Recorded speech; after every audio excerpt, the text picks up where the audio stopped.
ought to be identified as the agent who did that sort of thing. Sammy, did we answer your question? Yes, I really appreciate Okay. the answer. Thanks, Sammy. Excuse me, just one part.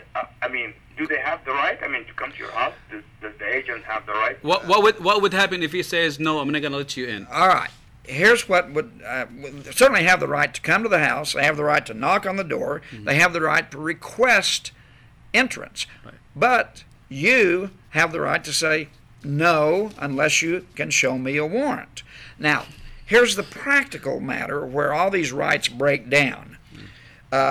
You are an unarmed civilian and you have the force of law standing in your front yard or in your parlor saying they want to search the house, and you know there's nothing there, and they tell you, and correctly, well, if you don't let me, I can send my associate here to see a judge. Most people in that circumstance, and we're going to be tied up here for 4 or 5 hours.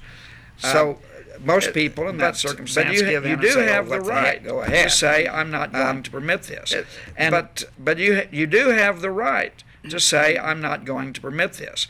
And here's an interesting thing.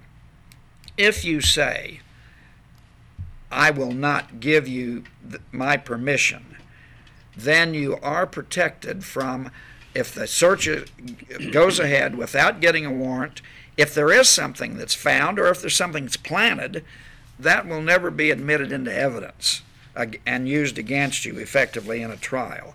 So there's always the question of, do I really want to assert my rights, which I probably should, or am I confident enough that my own skirts are clean and I can get rid of this guy by just saying go ahead and search?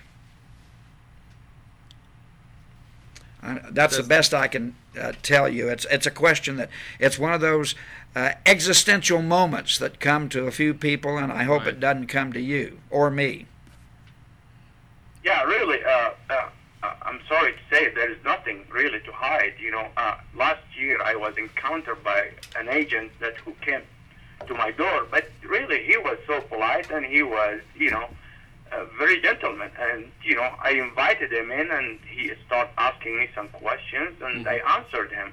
Most people are that way, and I can almost assure you that giving more people an experience of the Islamic view of courtesy is in the long run going to help the entire community. I agree, Sammy. The best thing to do, seriously, is let him come in.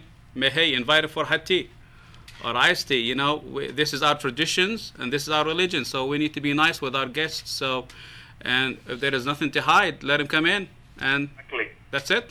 This is really what I did last year. Exactly. I thank you, Mr. Loyne, for your comments and for your experience. Thank you. Thanks, Sammy. We appreciate it. Bye-bye. Dr. Seyam. Bye. I have Kyle.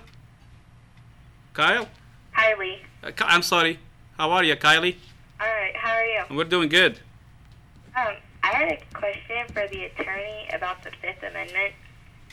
The Fifth Amendment. Go ahead. There's a lot of due process in the Fifth Amendment. So make your question as specific as possible. Okay.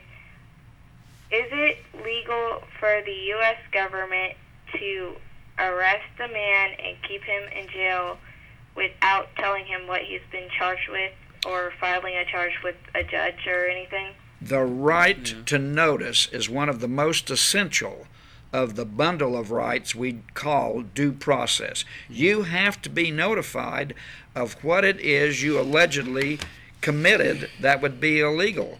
And failure to do this, certainly if you wind up going to trial and nobody tells you what you're going to trial on, is a blatant violation of the Constitution. There is a question of timing. You don't have to be told at the very moment of arrest, you are being arrested because you ran the red light, or you robbed the First National Bank, or you committed some other heinous act. But in in time for you to mount an appropriate defense, you have to be given the specifics of what it is claimed you did. So, can they hold you without telling you anything, like before you get an attorney or anything? Can they just go to jail? Again, there's a very set, well-established procedure since the Supreme Court's decisions in the 60s, where if you are arrested, and by the way, you don't have to be read your Miranda rights at the time of arrest. That only applies if you're going to be asked to give a statement. Then you have to be read your Miranda rights, the right to remain silent, and notification that anything you say can be used against you. And you, as a person who is being detained, can ask, one, am I under arrest? And you've got to be told, yes, you are, or, oh, no, you're not under arrest. And then your answer is, well, then I'm free to leave, aren't I? And if they say, oh, well, no, you can't leave, then you are obviously under arrest. And if you are told you're under arrest, then you can claim the right, I want to know what I'm under arrest for. And if they say, well, we'll do that later, then you'll say, well, I'll talk later after I talk to my lawyer. That's the best advice I can give you. Okay, and if you give a confession before you are read your Miranda rights, then is the confession void? It cannot be used in a court of law. I suppose there are certain circumstances. If I'm a police officer and I'm arresting a bank robber, and I'm catching this guy right in the middle of robbing a bank, and the guy turns to me and says, "Don't interrupt me, I'm robbing a bank." Well, probably I can use that even though I didn't read him his Miranda rights, because that was obviously a blatant statement against the guy's own interest that shows a state of mind, and you don't see that very often. But if a person is arrested and then is quizzed about various acts of history and various events, and not given the notification that what you say can be used against you, then you can be assured that courts are not going to let that come into evidence. Hope that helps, Kylie. All right, thank you. Thanks, Kylie. Bye-bye. We're going to take a few short commercials, and we will be back soon.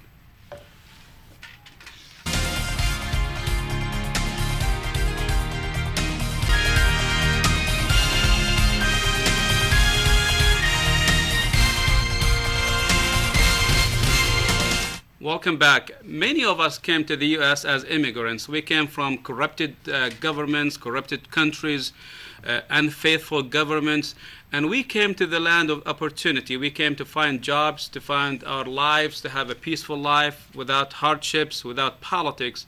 But nowadays, after 9/11, I've noticed many of the people I know personally, and specifically I'm talking about Arabs and Muslims, their lives have changed after 9/11. I mean, they feel like they are under the microscope. So, Jim, what can you advise Arabs and Muslims before? I mean, before 9/11, everything was fine, everything was peaceful. It was easy to get a job. You apply for a job, your name is Muhammad or Ali. It's not a big deal.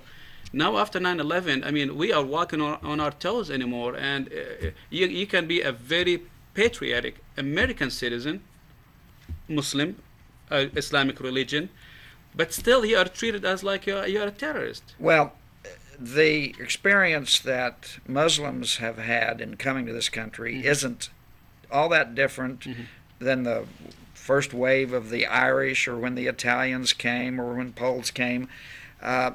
All new groups run into a certain amount of prejudice because these are outsiders, and the people who are established are uncertain, and it challenges the status quo and makes people feel a little insecure. And obviously 9/11 made a whole lot of people feel insecure. I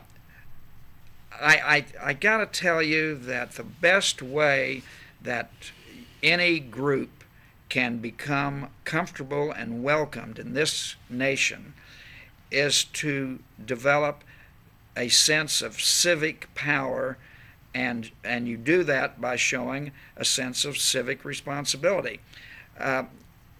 Let me try and put some meat on that bone. When people come to this country, they come because of the economic advantages. They don't come because we have great schools. They don't come because we have an honest government. They don't come because it's a place where they can worship freely. They're first attracted because of the economy. But those other three things I mentioned are all wonderful things.